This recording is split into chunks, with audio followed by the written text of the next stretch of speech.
Today's podcast is about cash flow versus location. And the reason why this is a hot topic is because you especially deal with a lot of would-be investors and even current investors that are constantly going after only cash flow. Yeah. And the problem with that is, in especially Windsor's market, that's becoming a dying concept. Cash flows, it's getting harder to find. Yeah. Well, let me ask you this, Dan. What are the top 3 rules of real estate? Location. Okay, so it's not cash flow. No, exactly. Right? Now that's the thing. Now, I guess I shouldn't say that it's a dying thing in Windsor. What's happening is the prices are appreciating so fast in Windsor, where we're located, that big cash flow, what people want or are asking you for, that's becoming something that's it's becoming impossible to get. You know, even the rates of return that I'm used to or was used to is something that someone can't just come into the market now and just get in the market. Buy something turnkey. Exactly. $1,000 a month or whatever the case is. So let's talk about why location is important. And just location. Let's just talk about location. Why is that important? Okay, so just think logic. What's the old saying? Buy land because they're not making any more of it. Sure. Well, guess what? They're certainly not making land in the most prime locations in whatever city or country that you're in, right? So within Windsor, there's certain areas that are just prime real estate, like South Walk with Windsor, Riverside, stuff like that. There is no land to buy in any of those places anymore. So over time, because those are such good places, they have the best schools, they have the best infrastructure, they're safe, they're quiet, mature trees. That's always going to be attractive to people with money.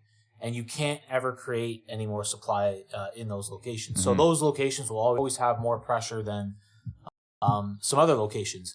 So it's just pure common sense and logic to me, of course, in my opinion, right? Yeah. So now, cash flow is important, right? Cash flow is very important, but you have to adapt to your market. And right now, because of the situation in South Wales, I've been telling people for a while, if you make an extra $100 or $200 cash flow into a subpar location, but the better location appreciates at 5 to 10% faster than this piece of crap location. If you do the numbers, 10% of $300,000, that's $30,000 in a year that you're going to make in appreciation on this better location. Your $200 a month to make $30,000 is going to take you 10 or 15 years. Yeah. So understanding that cash flow is not the only, it is kind of the holy grail, but it's not the end all be all. No. And I will never violate the location rule for increased cash flow. Yeah. Let's talk about that. Yeah. Okay. So let's get into a very important thing that a lot of people just don't think about it. Nonstop neglect is when you have a less desirable location or property in a less desirable location, and you're staring at, say, an 8 to 10% cash on cash return. What they're failing to recognize is that looks great on paper, but in reality, that's not a true 8 to 10% return, because the people that are going to go into that property are going to cause you potentially, and more often than not though, you're going to run the risk of those not paying rent, them damaging your building or your property more often than not. Not the cleanest people. They have no pride of ownership more often than not. And those things cost money. They cost money and time. They cost money and time. Time is money. Exactly. People don't ever factor in their own time when investing. So that's the first thing I do. Yeah. If mine is worth $50 an hour, $100 an hour, and I'm going to take these stupid calls that are $10 or $15 an hour calls, right? I'm just talking about market rate. Then it's not worth my time. Yeah. Just statistically speaking. Yeah. And also there's an opportunity cost. When you're dealing with this horrible property that's giving you headaches, and your energy and time and everything else is tied up in that, you're not going out and finding other deals as well. So exactly, opportunity cost, time cost, headache cost. Of course. And what ends up happening a lot of times is when people buy the wrong property and it gives you so many headaches, what do they end up doing? Yeah, you get disgruntled and you don't want to do it anymore. Yeah, you sell it. Yeah. And then maybe you get out of real estate altogether. Exactly. But you end up selling the property, and then you don't partake in those 30-year gains that you thought you were going to get because you bought wrong. You bought the wrong property in the wrong location. Because sucked in by what looked like higher returns. So let's give an example for people so that they can actually understand what I'm referring to. I'll give an example of an actual property that I'm talking about. I've got a very wide array of property, some in literally AAA locations, some in D locations. I have very little in D locations now because I've liquidated a lot of the headache properties that I've had. Well, not even a lot. I never really had that many, but I have gone through the headache properties. So I'm not like talking out of my ass here. This isn't like a theoretical kind of discussion we're having. This is for real. You've dealt with it. I've dealt with it. Like, no, it's not. And I can tell you on paper on these properties, for example, you know, I'll say a duplex that I have, you know, it doesn't matter the location. It's in even a C location. I got a duplex in a C location. That C location will rent for, say, $1,200. Upper unit. Doesn't matter. Up or down doesn't matter. $1,200 plus utilities. Nice unit, you know, rehabbed, whatever, but the location just isn't the greatest. You know, literally, because of the type of that I've had in there, I've had to repaint. So you can automatically, you know, peel off $1,500. So you've got $1,200 a year or $1,200 a month, you know, annualized, whatever that is, you know. And then now you've got $1,500 when that person leaves after a year, because these type of people tend to, they jump, right? They jump from unit to unit, house to house, whatever, rental. And so you got to get retenanted. Yeah, you got to get it. Now you got to repaint it. Okay, you got to clean it. So there's a couple $100 cleaning it. Okay, there's $1,500 it. You know, maybe it's not. Maybe you got to do patchwork. Let's call it $1,000. $1,000 paint it. You got $200 to clean it, for example, say. And now you're missing a month's rent at $1,200. So there's an opportunity cost of $1,200. And then, when the tenant was there, you're getting a call every month because they want this, they're upset about that. And say for example, they were rough on the fridge. Now you got to buy a new fridge, $800. Just for example, right? You know what I mean? Or say one on Kijiji is $200. So you're you know, right there, you're $1,500. Okay, you're losing a month's rent, so you're at $2,700. So that's over $200 a month you're losing in the first year of getting that property rented or renting out that property. So you're losing $200, but that's not on paper. When you're buying property, people don't put those things on paper. It should be on paper, but it's usually not. It's not. So what people will do is they'll factor in the overall area or the market or sub-market of, say, a 3% maintenance cost and vacancy rate. But what they're not doing is like taking into account these little pockets that have 10% vacancy, okay? Because they leave for 1 month, you're 10% vacancy, okay? And then they're not taking into account you have 10% maintenance, right? Rougher area, rougher tenants. Yeah. And then not only that, the management in those areas. So, you know, we're taking on managing properties now. I'm going to charge more for those units than I would ordinarily charge for better location. So you have much more expensive management fees, maintenance fees. Those people call for fucking everything. I know. Okay? They call you for everything. I have this one tenant right now in one of those locations.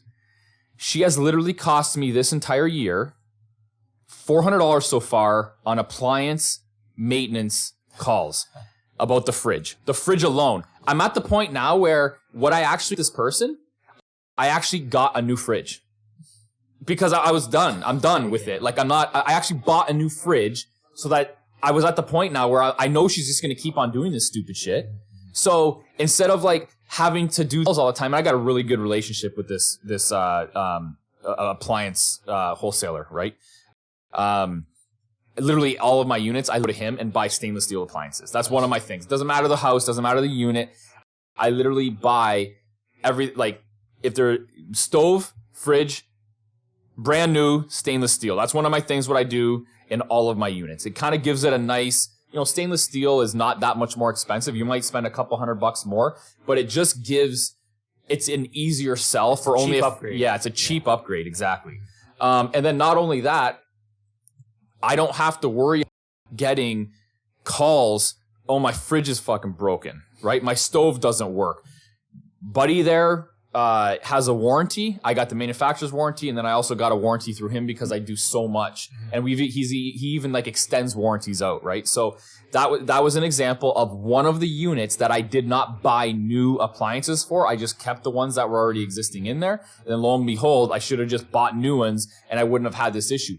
But the key here is what I'm saying. They call you for everything, okay? They for everything.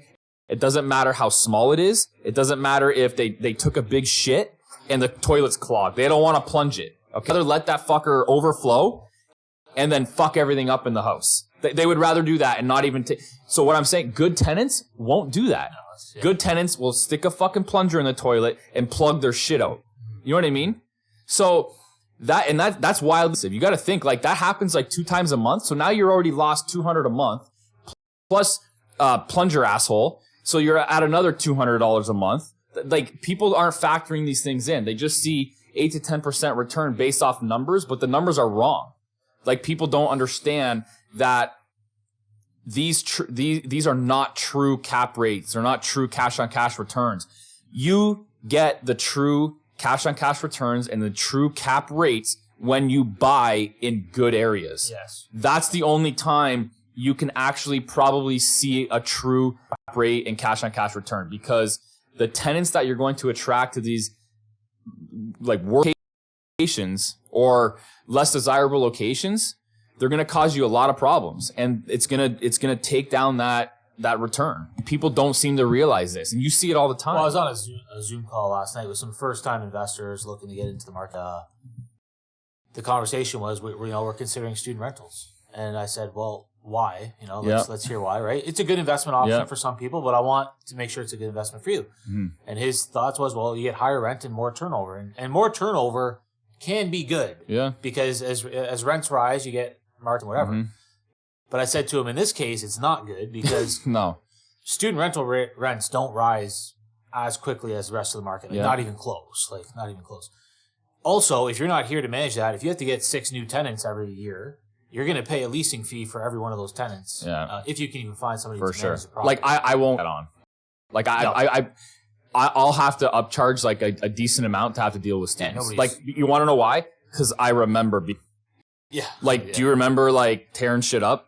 Like we didn't know. You don't care. Yeah, like house. It was nothing to like. 20 years old. Yeah, like are you kidding me? Yeah, I remember student housing. It's unbelievable. What do you think is going to happen, right? Yeah. And so his reasons were. He didn't think it through. He's a beginner. Why would he, right? Yeah. That's where I was there to try to guide him. But also the higher income, like we just talked about, you're going to have higher expenses. For sure. It's first of all, you're paying all the utilities. Yeah. Like if you have a family home, you're passing those utilities off. You're also supplying internet in a student rental. Like they don't have the credit to go get the utilities set up in their names. They're students. Yeah. And you don't think those kids are going to tear that place apart. Windows open. And one of the big drivers for student rentals is international students. Yeah. And, everybody has their own standards of living or the way they do things culturally. Yeah. And sometimes they're packing 8 to 10 people in these houses. So I had a very interesting, do you remember that video that I had? Jesse, put this video up in this podcast or link it. I had a student rental where I assumed, it was the duplex that I got from you. I assumed students, remember those students? Yeah. It was fucking disgusting. That was by far the worst. Like they didn't care. They just let it go. And you had 19-year-old kids in the country for the first time in their lives. Yeah. Maybe the first time taking care of anything, let alone a house. Oh, it was awful. What do you expect, right? Yeah. And I'd be probably the same way when I was 19 or 20. I haven't taken care of anything. So, but the point is that it's just, you have to think it right. Now, if you have a great game plan and say, hey, I'm going to buy 10 student rentals, I'm going to actively manage them all, I'm going to get A+ tenants in there because I'm going to provide a better solution. Cool. Great. Yeah. But if you're going to get a higher return here than a single family, you haven't thought it through. No. Especially when you're out of town. And this is the problem. The reason why they haven't thought it through is because they don't have an experience. Yes. Or they don't want to listen to guys like us. That's the problem. Or they're listening to the wrong people. Or they're listening to assholes on YouTube or people that just don't even have or selling them a fucking program on student rentals. It doesn't work like this, people. It doesn't work like this. Like this reality. Most people don't learn until they burn, right? You burn, you learn. Yeah. And that's how I've learned. Luckily, I learned by seeing other people burn because I'm a real estate agent, so I'm watching people get burned all the time. Yeah. And, I've seen some other mistakes for people buying properties, on the corner where there's a strip club, right? Like Teasers downtown. Yeah. And here's the thing, right? As the market is our market is up 30%. That duplex at the corner of that, Elm Strip Club is maybe up 5%. Yeah. Maybe. Like it's probably talking about leopards? I thought it was, maybe it is leopards. Is it leopards? Yeah, you would know. I wouldn't know, actually. Jesse's nodding over there. He's like, yeah, it's leopards. But it's not going to appreciate. So but they got bad advice from a different agent, and they got caught up in the cash flow numbers, which didn't take into account. And again, man, you miss one rent payment, there goes your extra cash flow. 100%. And this is Ontario. We don't have it as landlords. Yeah. You want good tenants. You want long-term tenants, or at least medium-term, right? You want 2-3 years. Yeah. And you're going to make more money long-term. You will. Yeah. So let's talk about, as a beginner real estate investor with limited experience in funds, which should be a deciding factor when investing? I'm never going to violate the number 1, 2, and 3 rules. Which is what? Which is location. Yep. I don't care what the returns are. I don't care if I'm getting a 20% cash on cash return here. I'm not buying it. I don't care. I know what's going to happen. It's not worth time. I'm not going to want to hold that property. That's number 1. Mm-hmm. Now, ideally, you can find something in the sweet spot, right? It's a good location, and it's improving, and it's cash flow positive with a nice return, right? Exactly. But if I had to choose super high cash return for a shitty location or a lower return in a better location, I would choose, and I have chosen all day, every time. I'll take a lower return every time. Like you said, there is a reason why that terminology exists. It's not, like you said, it's not cash flow. It's location. Yeah. So my advice would be exactly that. Better location, but cash flow as well. Yeah. But it's not the highest cash flow. Yeah. The property, I can't stress this enough. The property has to make money. You can't I run my real estate like a business, and businesses have to make money to survive. I don't treat my real estate as an investment. I treat it as an active business, and in order for that business to survive, it has to make money. And the way that real estate makes money is not by appreciation. For me, it's by cash flow. Appreciation is something that, number 1, comes with buying in the right market, at the right time, in the right property. In the right location. Yeah, exactly. Yeah. In the right market. Whatever. Yeah. The location. The location is exactly, on the list. Exactly. Yeah. Exactly. For sure. And then the right market is going to drive those prices up. Exactly. Yeah. That's the rules. It's still got to be cash flow positive. When you get higher returns, you have to understand you're taking on higher risk. Yeah. Now, in general, I only buy cash flow, but I have and I will buy for appreciation. And if I really know my market well and I understand what's happening, I can spot a deal. But it's not going to be the majority of my portfolio. Yeah. My portfolio is built on cash flow, and then just like a stock portfolio, I dabble in some riskier stuff. Yeah. Right? So same kind of idea, but locations always the top of the list. If you guys like this podcast, I want you to hit that thumbs up. I want you to subscribe, and I want you to hit that notification bell because there's going to be more coming out, and you're going to want to see them. All right. So in today's market, let's talk about Toronto. Okay, so Toronto is a prime example of the scenarios that we're referring to. So which applies in Toronto, location or cash flow? I know you're not a realtor in Toronto, and I'm not too well versed about the market in Toronto, but you have a lot of Toronto clients, correct? I talk to a lot of people. A lot of Toronto agents call us and send their clients our way, so I always talk to them. From what I understand, you'd be buying on appreciation. I don't think you can cash flow anything. I think you'd be making $0. And, that's worked for a lot of people for a long time. You buy a condo for $500,000. By the time it's built, it's worth $650 or $700, right? Whatever. So I like the fundamentals of Toronto still. I think once COVID's over, I think you can still probably make money there. I won't be doing it. Like I'm going to go somewhere else where I can make cash flow and appreciation. But that's my understanding of the GTA market. I don't know if you have any thoughts. I think the exact same. Yeah. I'm actually not interested in the GTA market because, again, like I mentioned, I'm not willing to just park my money and hope for the best. even though the chances of the Toronto market appreciating rather than not are probably pretty good. But I want to have that monthly cash flow coming in every month. End of story. That's a requirement for me, and I am not willing to. That's one of the boxes that I need to be able to check, and if I can't check that box, that's an issue for me. Just go somewhere else. Right? Exactly. Yeah. So love it. Let's talk about now the same way, or the same thing. Let's talk about what's going on right now in the Windsor market. Location or cash flow? Well, you could buy anything in Windsor right now, and you're going to get cash flow and appreciation. Okay. But what I would do in any market is I would start to learn the market, and I would choose the right locations within that market. Exactly. And then I would get higher appreciation and also cash flow. There's a lot of pockets, even in Windsor.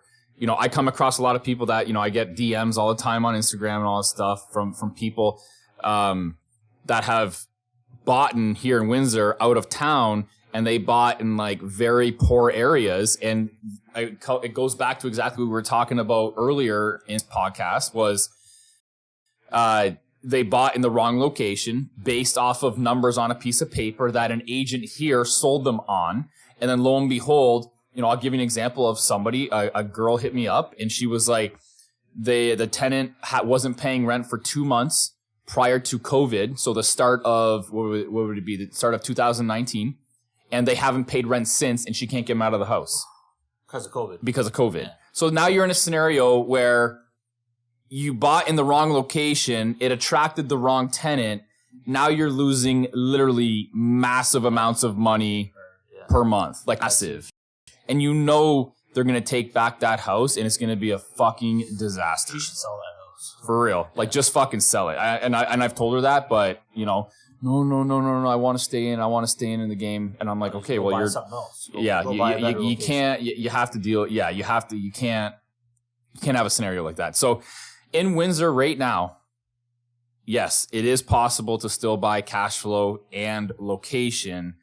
Is that drying up though? And at what kind of rate? It's getting tougher. I think we still have a little ways to go here. A couple years, maybe a couple years. I don't know. Yeah. I don't know when the gravy train ends. And there's always a way to invest, right? Sure. There's always a way to make money. You can do value add and stuff like that. But the low hanging easy fruit is going to get dried up. And when that happens, like you either create value, invest for appreciation, or you look or you have to pivot. Look for other markets. Right? So I'll give you an example of what I did when I stopped making the returns on residential. I started buying industrial before all the residential popped. Nice. Before I recognized that residential was increasing, and I was like, okay, what's next that's going to increase? You know, office is on a decline. I don't see any value in office. So people still need to make stuff. You need a place to make stuff. So I bought locations where you make stuff. It's pretty simple, right? But it's a nice pivot. Exactly. So, and that still provided me the rate of return. At that point in time, it wasn't appreciating, but I saw different markets in the country of industrial appreciating, and I was like, this is coming to Windsor, and lo and behold, what happened? Nice. It came to Windsor. I remember a couple of those warehouses. Yeah, exactly.